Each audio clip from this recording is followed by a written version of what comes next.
Fala galerinha focada na física, mais um gabarito comentado aqui da UERJ, agora a prova de 2022 que aconteceu no dia de hoje, 20 de março. Trouxe aqui a prova de física para poder comentar com vocês. Para quem não me conhece, eu sou o professor Thiago Boechat. Sejam muito bem-vindos ao meu canal Focando na Física. Vamos ao que interessa, vamos começar. As chamadas estrelas cadentes nada mais são que meteoros. Esses pedaços de rocha são atraídos pelo campo gravitacional da Terra e incandescem no atrito com a atmosfera.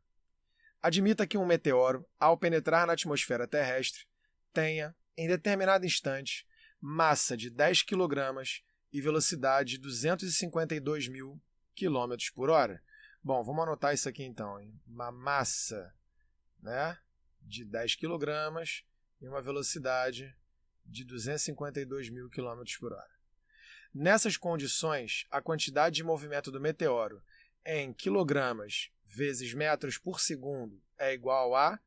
Olha só, galera, isso aqui é uma questão que até aquelas pessoas que têm muita dificuldade em física, talvez se prestassem mais atenção nas unidades de medida, conseguiriam resolver. Porque, olha só, ele quer a resposta nessa unidade de medida aqui. Se vocês prestarem muita atenção, ele está falando da unidade quilograma, que é massa, vezes a unidade metro por segundo, que é de velocidade. E adivinha só, é assim que a gente calcula a quantidade de movimento de um corpo. A gente só tem um probleminha aqui, né? A velocidade tem que estar em metros por segundo e ela veio em quilômetros por hora. Então, se ligando na unidade, lembrando da conversão, como que a gente passa de quilômetro por hora para metro por segundo? Basta dividir por 3,6. Então, esse 252.000, vou botar aqui para vocês, dividido por 3,6, vai dar exatamente 70.000 metros por segundo.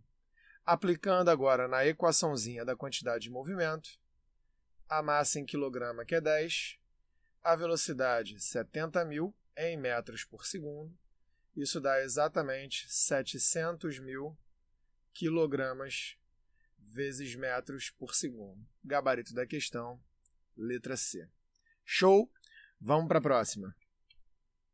Questão número 33. Essa também era uma questão que até traz um contexto sobre refração, né? Dá até para ter uma ideia se a gente pensar no caminho da luz, num local onde tem ar para um local onde tem água.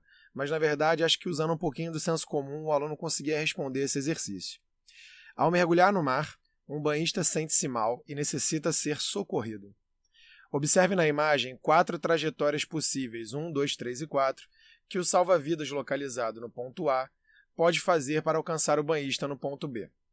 Desprezando a força da correnteza, a fim de que o socorro seja feito mais rapidamente possível, o salva-vidas deve optar pela seguinte trajetória. Gente, a menor trajetória que ele correr na água vai favorecer a maior velocidade para ele alcançar esse banhista que estava passando mal. Por quê? Porque como a água é mais densa do que o ar, é muito mais difícil você correr ou atingir altas velocidades dentro da água. Então a gente já poderia eliminar a trajetória 1 e a trajetória 2 por esse caminho enorme que ele faz aqui dentro da água. E aí a gente tem aqui, supondo que são iguais, as trajetórias 3 e 4 dentro da água. Vamos chamar esse ladinho aqui de x e esse lado aqui também é x. Então agora, o que a gente precisa? A gente precisa escolher aquela trajetória que ele vai andar mais rápido. Se as duas trajetórias na água são iguais, para ele atingir um tempo menor, para ele chegar mais rápido no ponto B, ele tem que andar menos enquanto ele está no ar, aqui na areia. Então, o 4, por ser uma distância maior, também não vai ser a melhor resposta, sobrando somente a trajetória 3, o gabarito da questão, então, letra C. Vamos lá para a questãozinha 34 agora, galera. Após o processo de usinagem, uma peça de alumínio com massa de 500 gramas atinge a temperatura de 80 graus Celsius. Vamos deixar isso aqui anotado? Vou botar aqui assim, alumínio. Ele tem uma massa de 500 gramas a uma temperatura inicial de 80 graus Celsius. Para ser manuseada, essa peça é imediatamente imersa em um recipiente que contém 1000 gramas de água. Vamos lá botar aqui a água. A massa da água, 1000 gramas. A uma temperatura inicial de 22,2 graus Celsius. Vamos botar aqui. Sabe-se que o calor específico da água é 1 caloria por grama grau Celsius. Vou botar aqui. Ele poderia não ter dado essa informação para vocês, tá? Geralmente os vestibulares já esperam que os alunos saibam disso. E o calor específico do alumínio, 0,22. Então, vou botar aqui, 0,22 caloria por grama grau Celsius. Admita que só ocorra troca de calor entre a peça e a água, ou seja, eles estão isolados de qualquer outro meio, de qualquer outro corpo. Nessas condições, a temperatura de equilíbrio térmico em graus Celsius é aproximadamente igual. Bom, aqui a gente vai trabalhar com a equaçãozinha que todo o calor que vai ser cedido, no caso pelo alumínio, somado com o calor que vai ser recebido pela água, e como eles estão isolados, tudo que foi cedido é igual a tudo que é recebido, logo a soma deles tem que dar 0. Então, esse calor cedido fala do alumínio, e o recebido da água, vou botar só a letrinha A.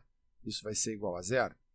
Então, aqui a gente não tem variação do estado físico da matéria. A gente só tem variação de temperatura. Então, a gente está falando só do calor sensível, o famoso quimacete. Então, o calor do alumínio vai ser a massa do alumínio vezes o calor específico do alumínio vezes a sua variação de temperatura. Isso tudo somado com a massa de água, que multiplica o seu calor específico e a sua variação de temperatura, tem que dar 0. Então, vamos substituir aqui. No alumínio vai ficar 500 vezes 0,22 e variação de temperatura é a final menos a inicial, T menos 80, mais a massa de água, que é 1000, seu calor específico vale 1, multiplicando temperatura final menos 22,2, que é a sua inicial. Isso tudo tem que dar 0. 500 vezes 0,22 dá 110. Isso tudo T menos 80, mais o 1000 vezes 1 continua 1000, vezes o T menos 22,2. Isso é igual a 0. Vamos lá aplicar a distributiva agora. 110T e 110 vezes o menos 80, isso dá 8.800 negativo, mais o 1000 vezes T, menos 22.200 é igual a 0. Ok? Agora, tudo que tiver T, a gente vai somar, e tudo que não tiver T, a gente soma separado. Então, vejam, tudo que tem T, 110 e o 1000, isso dá 1.110T. Toma cuidado que o sinal fica negativo para somar aqui. Isso vai dar exatamente 31.000. Isso é igual a 0. O 31.000 vai para o outro lado positivo. Então, fica 1.110T igual a 31.000. E esse 1.110 ele passa para o outro lado, dividindo. Esse T vai ficar 31.000 sobre 1.110. Isso vai dar aproximadamente, já que ele pediu, né? Aproximadamente 28 graus Celsius. Está dando 27,9, né? Então, 28 graus Celsius, gabarito, letra B de Boechat. Vamos para a próxima. Questão número 35. Em um instituto de análises físicas, uma placa de determinado material passa por um teste que verifica o percentual de variação de sua área ao ser submetida a um aumento de temperatura. Antes do teste, a placa, que tem uma área igual a 3 vezes 10 ao cubo centímetros quadrados, encontra-se a 20 graus Celsius. Ao ser colocada no forno, sua temperatura atinge 60 graus Celsius. Sabe-se que o coeficiente de dilatação, cuidado agora, linear, ele está falando de área, galera. Linear é em linha. Então, aqui, esse cara é o alfa. vocês precisavam lembrar que para utilizar o coeficiente superficial, a gente aplica a aproximação de que é o dobro do linear. Ok? Então, sabe-se que o coeficiente de dilatação linear do material que a constitui é igual a 1,5 vezes 10 a menos 5 graus Celsius elevado a menos 1. Nesse teste, o percentual de variação da área da placa foi de... Bom, eu vou aplicar aqui o seguinte. A equaçãozinha da variação da área, poderia ser ΔA, como eu estou colocando, ou ΔS, variação da superfície, tanto faz, é igual à área inicial, vezes o beta, que é o coeficiente de dilatação superficial, vezes o ΔT. Então, vamos ver o quanto variou essa área. Isso aqui é igual à área inicial, 3 vezes 10 ao cubo. Sim, eu posso deixar em centímetro quadrado, porque eu vou achar a resposta também em centímetro quadrado, tá? Vezes, como o beta é 2 vezes o alfa, isso aqui vou botar até entre parênteses, só para ficar isolado. Não muda nada esse parênteses, tá? Mas só para vocês lembrarem que aqui tinha que multiplicar por 2. 10 a menos 5. E a variação de temperatura final, que foi o 60, menos a inicial, que foi o 20. Então, a variação da área vai ficar 3 vezes 10 ao cubo, que multiplica 2 vezes 1,5, também 3 vezes 10 a menos 5, isso tudo vezes 40. Ok? A variação da área vai ficar 3 vezes 3, 9, vezes o 40, 360. E agora eu tenho um produto de mesma base, então eu repito a base e somo os expoentes. Isso vai ficar 360 vezes 10 a menos 2, que vai ficar 3 menos o 5, centímetros quadrados, ou 3,6 centímetros quadrados. O que a gente pode fazer agora? Agora que eu descobri o quanto ela variou, eu posso fazer uma comparação. Eu digo que a área inicial equivale ao 100%. Então, 3 vezes 10 a 3, ou 3.000, equivale a 100% da área. O quanto aumentou? 3,6. E vamos botar aqui um xão. Beleza? Bom, multiplicando isso aqui cruzado, isso vai ficar x é igual a 3,6 sobre 3.000. E para entrar em valores percentuais, eu tenho que multiplicar isso aqui por 100. Tá legal? Então, cortando aqui esses dois zerinhos, fica 3,6 sobre 30. Isso dá exatamente 0,12% de aumento. Gabarito de novo, B de Boechat. Questãozinha número 36. Em uma feira de ciências escolar, foi confeccionado um projetor com peças de baixo custo. Observe o esquema que ilustra a lente do projetor e um anteparo, sobre o qual é projetada a imagem de um objeto. Eu não vou nem continuar lendo o que está embaixo agora. Primeiro se liga. A imagem formada é maior do que o objeto. E ela é invertida. E essa lente que gera essa aproximação dos raios aqui, ó, é uma lente convergente. Então, só de olhar para isso, a gente já tem que saber que, pelo fato dela ser convergente, sua distância focal é positiva. Nós temos aqui, ele chamou de distância P, para um objeto real, P é positivo, e quando a imagem é real, na lente a imagem real sempre fica do outro lado que está o objeto, o nosso P' também vai ser positivo. Certo? Continuando agora. Sabe-se que a distância P do objeto à lente é 11 centímetros e a distância P' entre a imagem e a lente é 66 sobre 5 centímetros. Né? A gente vai ter que fazer isso aqui, vai aplicar uma inversão nessa fração. Ele pergunta, ó, com base nas informações, a distância focal, que é exatamente isso aqui, ó, é isso que ele quer saber. A gente já sabe que é positivo. A distância focal em centímetros, não vamos precisar converter a absolutamente nada, é igual a uma equaçãozinha, a famosa equação de Gauss.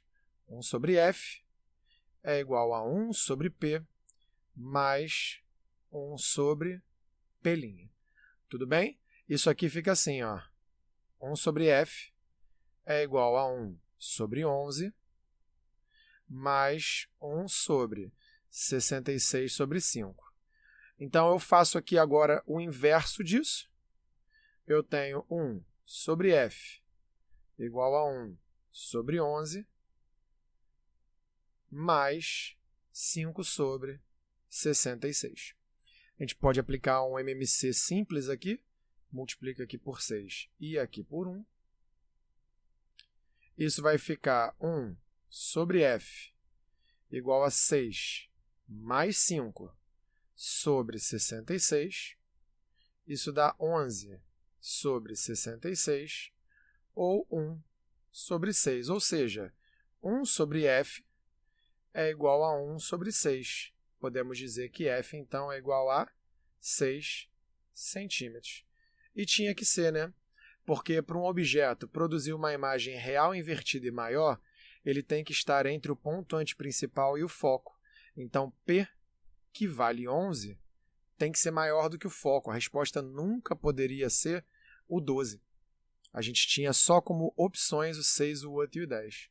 E aqui o gabarito é a letra A. Ok? Vamos para a próxima de novo. Questãozinha 37. O funcionário de um supermercado recolhe as mercadorias deixadas nos caixas e as coloca em carrinhos. Após certo tempo de trabalho, as mercadorias recolhidas ocupam 4 carrinhos interligados pelas correntes 1, 2 e 3 para facilitar a locomoção, como ilustra a imagem. Ao deslocar os carrinhos, o funcionário exerce uma força F de intensidade igual a 8 newtons. Considere que cada carrinho com os produtos neles contidos possui uma massa de 10 kg. Desprezando os atritos, ele quer saber a tração na corrente 2 em newtons. Antes, vamos desenhar aqui as forcinhas? Eu vou forçar aqui esse F, que é a forcinha que está puxando todo mundo. Aí aqui, nesse número 3, eu tenho na corrente uma tração para cá e outra para cá. Comparação e reação. Vou chamar de T3 e aqui T3 também. Depois, na corrente 2, nós vamos ter dos dois lados de novo, comparação e reação, T2 e T2. Ok? E por último aqui, comparação e reação também, um em cada carrinho, T1 e T1. A gente pode descobrir a aceleração levando em consideração todos os carrinhos ao mesmo tempo e aplicando a segunda lei de Newton, que diz que a força resultante é igual à massa vezes a aceleração. Então, a gente precisa definir aqui um referencial primeiro, né? Vamos dizer que tudo que anda para a direita, inclusive a aceleração aponta para a direita, né? Tudo que está para a direita, botar aqui, ó, referencial. Tudo que tiver para a direita vai ter um sinal positivo, logo para a esquerda, um sinal negativo. Então, isso aqui vai ficar F positivo, essa tração menos, essa mais, essa menos, essa mais, menos e mais. E não esqueçam, a aceleração também precisa do sinal. Tá? Então, essa resultante vai ficar F menos T3 mais T3 menos T2 mais T2 menos T1 mais T1. Então, estou somando todas as forças utilizando seus sinais de referencial. Isso é igual. Como eu estou analisando todo mundo ao mesmo tempo, eu tenho que somar as massas. Eu tenho 4 carrinhos. Se eu tenho 4 carrinhos, cada um a 10 kg, a massa vai ficar 4 vezes 10. E isso tudo vezes a aceleração deles, que é o que eu quero descobrir. Então, reparem, como são pares ação e reação, esse cara corta com esse cara corta com esse, e esse corta com esse. Tudo bem? Sobrando só o F. Então, vai ficar F igual a 40 vezes A. Como o F vale 8, isso é igual a 40 vezes o A. O 40 passa para o outro lado dividindo. Isso fica 8 sobre 40, ou 1 sobre 5 que dá 0,2 metros por segundo ao quadrado. Por que eu fiz isso? Agora eu sei a aceleração de todos eles. Então, primeiro, ele quer saber a tração 2. Mas primeiro eu vou usar esse carrinho daqui. Ó. Vou descobrir o valor da aceleração 1. Tá? Então, vou descobrir o valor da tração 1. Ok? Vou chamar esse carrinho aqui de carrinho 1 também. Beleza? Então, para o carrinho 1, eu tenho a força resultante nele igual a sua massa vezes a aceleração. A única força aplicada nele é T1 positivo. Então, ela por si só já é a resultante. A massa que vale 10, a aceleração que vale 0,2, nós temos T1 igual a 2 newtons. Certo? Agora, vou mudar aqui a cor. Vamos falar desse segundo carrinho aqui. Por quê? Porque ele só tem T1 e T2. Eu acabei de achar T1 e eu preciso de T2. Vou chamar esse carrinho de 2. Vai ficar assim, ó. Força resultante é a sua massa vezes a aceleração. A resultante dele vai ser T2 positivo com T1 negativo. Então, T2 que eu quero descobrir, menos T1 que a gente acabou de descobrir, aqui em cima, é igual a 10 vezes 0,2. Então, T2 menos 2 é igual a 2. O 2 negativo passa para o outro lado positivo. Isso dá 4 newtons e o gabarito é a letra C. Vamos lá para mais uma questãozinha. Agora falando de eletrodinâmica, questão 38. O circuito abaixo representa uma instalação elétrica, sendo a corrente registrada no amperímetro igual a 100 miliamperes. Lembrando que 100 miliamperes, essa corrente, é 100 e o prefixo mili é de um produto da base 10 com expoente menos 3. Aplicando e fazendo essa conta, isso aqui dá 0,1 amperes. Essa corrente que ele está falando, ela está passando por aqui no amperímetro. Como é que eu sei que ela está passando por aqui? Porque pelo sentido convencional da corrente, ela sai do polo positivo do gerador, vai passar aqui pelos resistores e vai voltar para o polo negativo. Então, para quem não lembra, barrão representa polo positivo, barrinha, polo negativo do gerador. Certo? A tensão elétrica em volts, indicada no voltímetro V, é igual a... Olha onde ele está ligado. Ele está ligado entre os terminais da bateria. Ou seja, ele está medindo a tensão total, que é a tensão da bateria, que a gente chama de força eletromotriz. E como a mesma corrente passa por esses dois resistores, eu posso simplesmente aplicar aqui uma resistência equivalente, e a mesma corrente significa que eles estão em série. Isso fica 60 mais 60, que é igual a 120 ohms. Beleza? Então, pela primeira lei de Ohm, U é igual a R vezes o I. Logo, a força eletromotriz vai ser a resistência equivalente vezes essa corrente. A resistência equivalente vale 120. Para uma corrente de 0,1, a gente acha 12 volts. Gabarito, letra C. E agora, galera, vamos para a nossa última questão. Para uma apresentação artística, é utilizada uma estrutura mecânica formada por uma barra homogênea, ou seja, sua massa é distribuída de maneira uniforme por toda a sua extensão, que pode girar em torno de um suporte fixo ao solo em um movimento similar ao de uma gangorra. Gente, ele ainda marcou o centro de gravidade para a gente. Sabe o que isso significa? Que num corpo uniforme, o peso fica exatamente nesse ponto. E aqui a gente tem o peso da barra. Continuando o enunciado. Na barra estão fixadas duas plataformas de massas desprezíveis. Sobre a da esquerda, há uma artista que aplica uma força de 600 newtons sobre a barra. Então, como aqui é uma artista, vamos chamá-la de A. Então, aqui a gente tem no ponto 2 o peso A, de 600 newtons, e sobre a direita, 3 artistas, Então aqui eu vou dizer que esses 3 artistas são um grupo B, tá?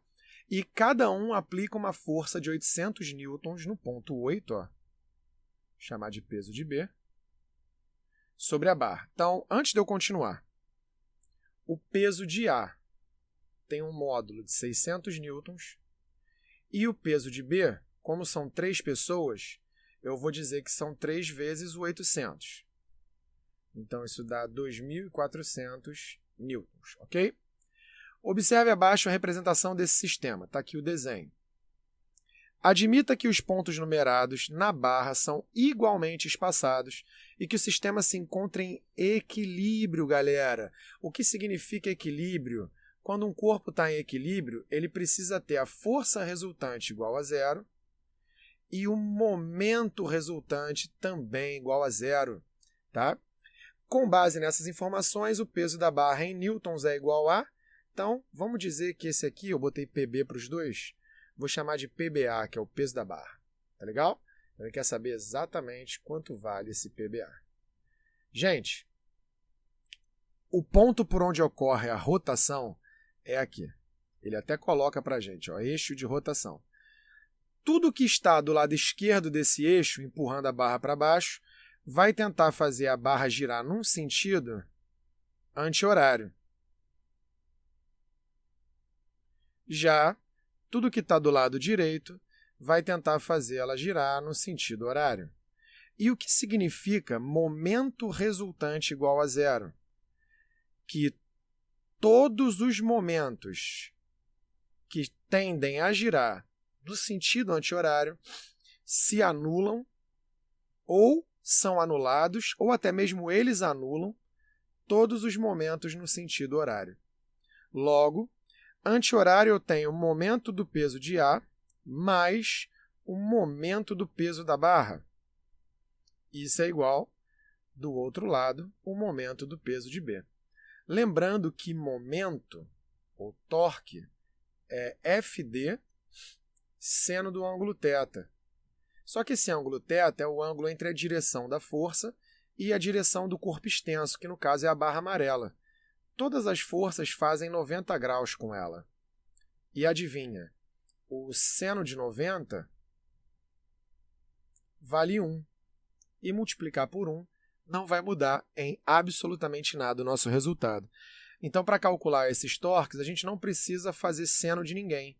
Basta fazer o peso de A, que é a força, vezes a sua distância. Esse D é a distância da força até o eixo de rotação. Vejam, do peso de A até o eixo de rotação, eu tenho essa distância, que eu vou chamar de dPA. Isso vai ficar 1, 2, 3, 4. Vou chamar de 4U.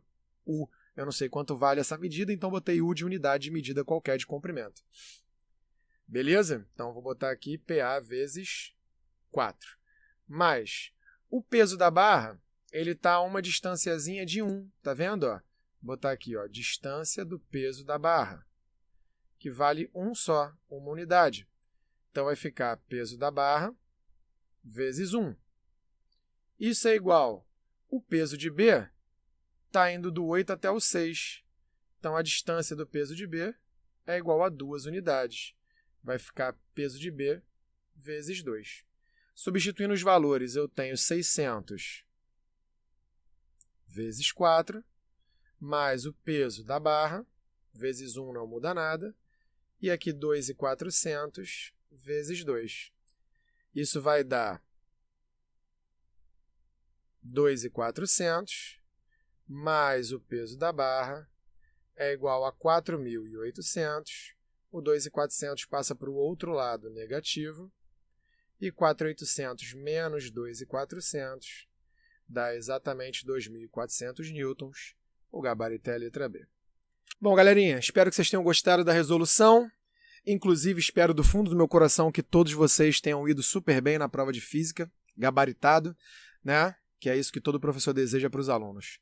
Sempre um prazer e até a próxima. Um grande beijo. Valeu, galera!